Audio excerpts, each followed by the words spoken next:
Hello and welcome to another edition of our Facebook Live chat. If you have tax questions, we have answers for you. I'm Samantha Brown, the marketing coordinator here at Sadler and Company, and this is Jordan. Introduce yourself. Jordan Moran, enrolled agent, office manager here at Sadler and Company, and I'm a tax resolution expert. All right, today we are going to talk a little bit about do-it-yourself software.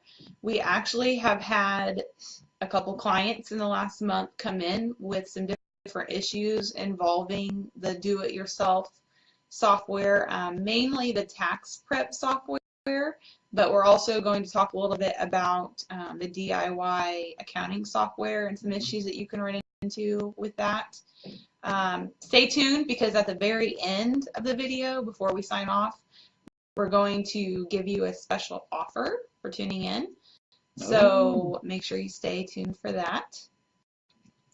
So to get right into it, one client actually was so happy with us helping them out of this problem that they got into that they left a very nice review for us on our Facebook page. So to summarize that, basically she said that she made a mess of her taxes using do-it-yourself software, and she brought it in, and actually Julia, one of our EAs here that is a tax resolution specialist as well, is the one that helped her. And after a lot of digging and a lot of knowledge on Julia's part, she actually helped this client save thousands of dollars. She says lots of thousands. So it was quite a bit that Julia was able to help her with. And she says that she will never trust do-it-yourself software again. That's my joining. Oh, looks like Cody joined us. Thanks for joining us. I'm glad that you can tune in, even if it's for a little bit. Holly joined us. Thank you, Holly. If you guys have any questions, be sure to put them in the comments there. Also, if you share our live feed, that will be great, and we will appreciate that. So to get into our first question, does this situation happen a lot? Do you have a lot of clients that run into issues with the DIY software? Yeah, for sure. Definitely within the last month, as you mentioned there, we had two people come in that needed help, and this directly relates to IRS resolution because they're coming in because they received a letter or correspondence there from the IRS or the state. So they didn't know that they messed it up. Right. Until they got contact. Right, because it's the typical thing there. They're relying on the software. Hey, the software asked me the question. If I answer it, it should be right, which is not always the case. Not having that face-to-face with an actual person can get you into some trouble there. So. I'll talk to you about three clients here. The first client here had some rental properties, and basically with the software, the software determined she didn't need to report them at all. So she underreported income for one, and in the end, the way it worked out, the property was sold. So she has significant losses on the properties, but was able to use those. So she went from owing, I think, around $8,200 to owing $1,500 after we fixed that. That's one tax year. She did the same thing the prior 2 years.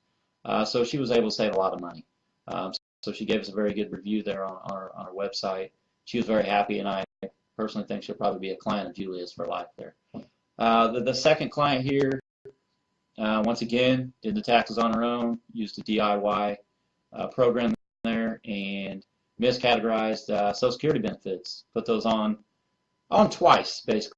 So she got a letter from the IRS that she owed around $2,800, fixed the tax return for 2 tax years, and she was able to get somewhere around $2,500 to $2,800 back in both years. Wow. So it's well worth it to come in, and have an actual person do your taxes, have a licensed person do them, as opposed to doing it on your own, even if you think it's easy, because those returns weren't difficult.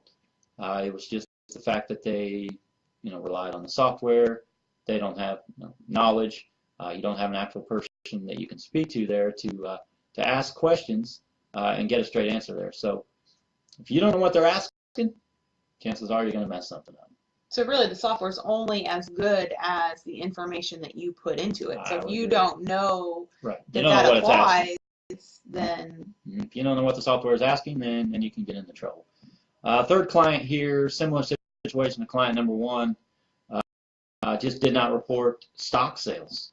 And with the IRS there, they get the proceeds on the stock, and sometimes they don't get what we call the cost basis, what the person actually paid for it. She had a letter that showed somewhere around $18,000. Wow. Ended up doing the return. This was, once again, a multi-year fix because of the last 3 years that we looked at. And, specifics of it, she ended up not owing on the $18,000 a year any money at all. Wow. Because she had significant losses on the stock. But that's, once again, doing it on your own, not knowing what you're doing there, not doing your research, and once again, relying on the software. In the end, the software isn't going to back you up. You're going to have to back yourself up, and you end up having to come into someone like us to get out of trouble there.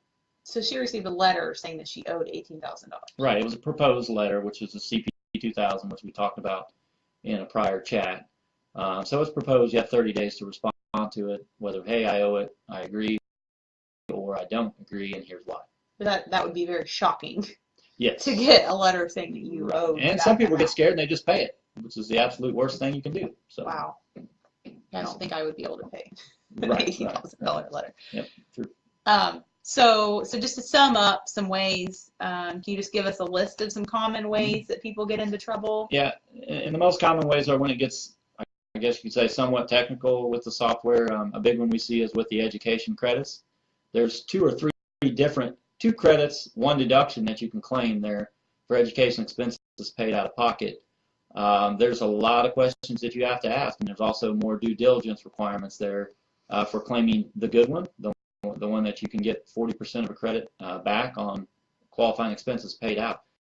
The point I'm trying to make is, if you don't know what the software is asking you, or if you're doing it on your own and you're reading just the publication there to try and do it on your own, if you don't know what it's asking you, you can get into big trouble.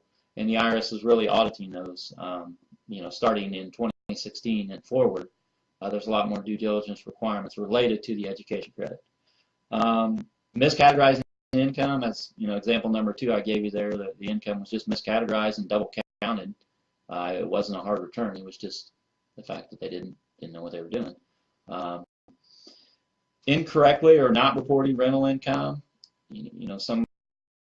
Some clients have been told, or there's some questions that you can run into specifically with software there, that you may say, well, I don't have to report this because I didn't make any money on it. That's not the case. If you made $500 on a rental property and you had $10,000 in expenses, you still have to report that. You have to report all income to the IRS. And in relation to maybe a business return or rental property, they're not claiming depreciation on the property. You're allowed to depreciate those items over a certain amount of time there and get a decent expense there, and it's nothing that's out of pocket to you. It's just a part of the tax law there. So that's a common error missed with tax software, is not claiming depreciation. And that would get them more money back. That would get you more money back. That's an additional deduction that the average person may not know about. And some things you do that over several years, right? You do it over several years, right? However long the property is in service, or you have the equipment, each equipment has a useful life. So there are things that normal people trying to do their own taxes probably wouldn't know or understand. Right, and what we want to, the point of this whole conversation is the fact that when you use DIY software, you can get into tax trouble and end up needing us in the end, when you can avoid that in the beginning by just coming to a paid professional. Absolutely.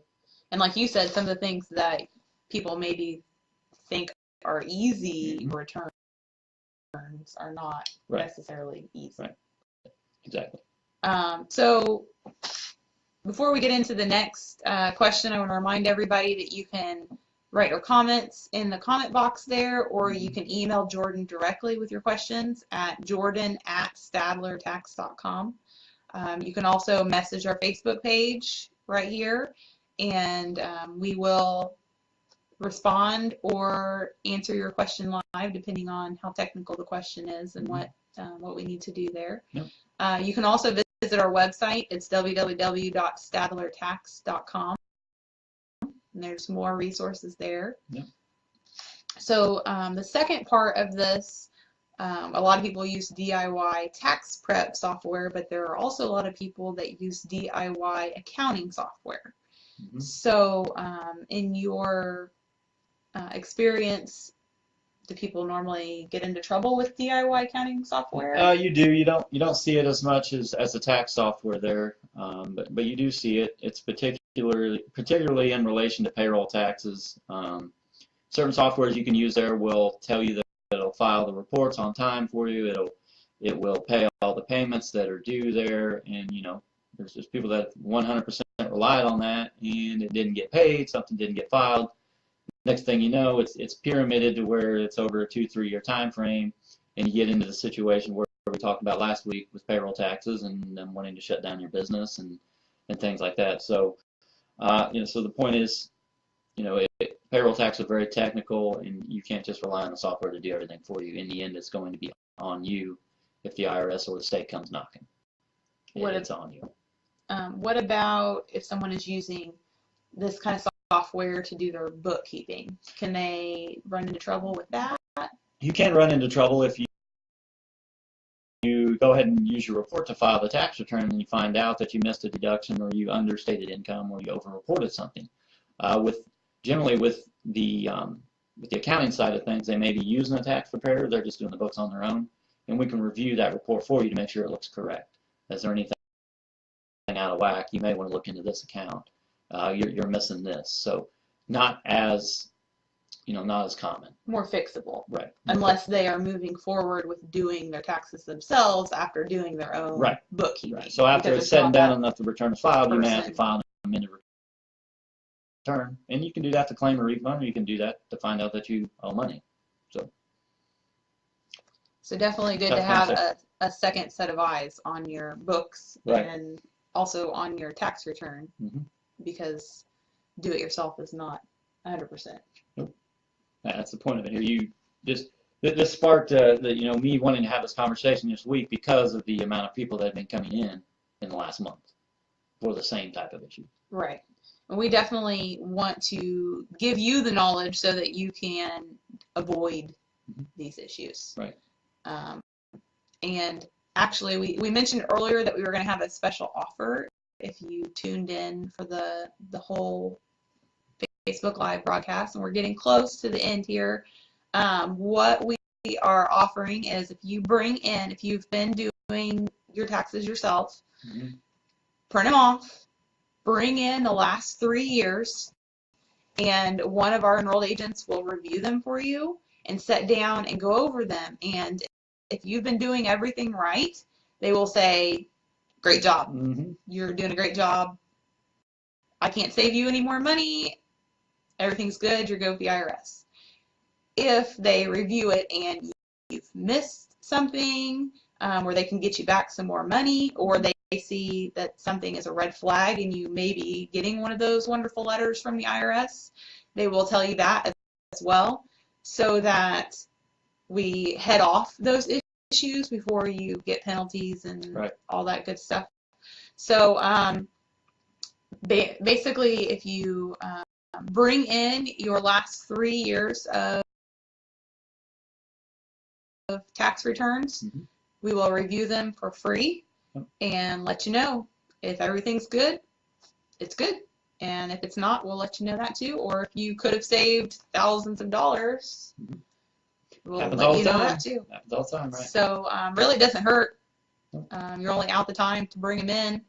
And if nothing else, that may give you peace of mind that they are correct or not correct. So. Yeah, thank you, Jared. Someone shared the video. Yes, Jared shared our video. Thank you very much. We appreciate it. Julia joined there. Julia joined. We're almost at the end here. But as we said earlier, if you have any questions, make sure you email Jordan at jordan@stadlertax.com. You can also just directly message the Facebook page, and we'll get your questions that way. And you can also visit our website at stadlertax.com. There's lots of resources there as well. Or you can call. You'll give them the phone number? Yep, phone number is 812-478-2800 here. in Terre Haute South. We do have other locations as well there, so you can pick those up off the website if you're not in the Terre Haute area. Yes, absolutely. We have 5 locations, and we also service a lot of clients all over the U.S. and actually abroad, right? So you don't have to be in Terre Haute to get help. Just like with the review of the tax returns, you can definitely use our secure upload portal through our website and have us review your tax returns that way as well. For sure. So, Sounds good. Any final thoughts? Nope. Well, we will be back same time, same place next week. So be sure to send us in your questions, and we'll see you next week. Thanks. Thank you.